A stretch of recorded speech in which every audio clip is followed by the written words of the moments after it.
Selamat sejahtera kepada cikgu. Hari ini, saya Hashan Aziz Lima Crown akan membentangkan projek sejarah yang bertajuk Perjuangan Dol Said menentang British di Nanning.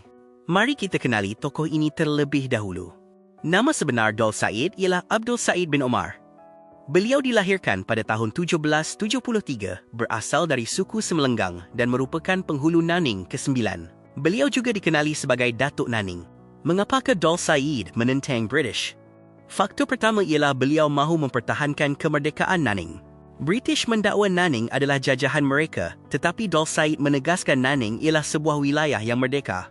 Faktor kedua, British memaksa Nanning membayar cukai hasil bumi sebanyak 1/10. Faktor ketiga, Dol Said menolak pelaksanaan undang-undang barat British di wilayahnya. Seterusnya, peristiwa Perang Nanning Pertama tahun 1831, British menghantar tentera menyerang Nanning. Dol Said telah mencapai kemenangan yang besar kerana mendapat bantuan ketenteraan daripada sekutu seperti Rembau.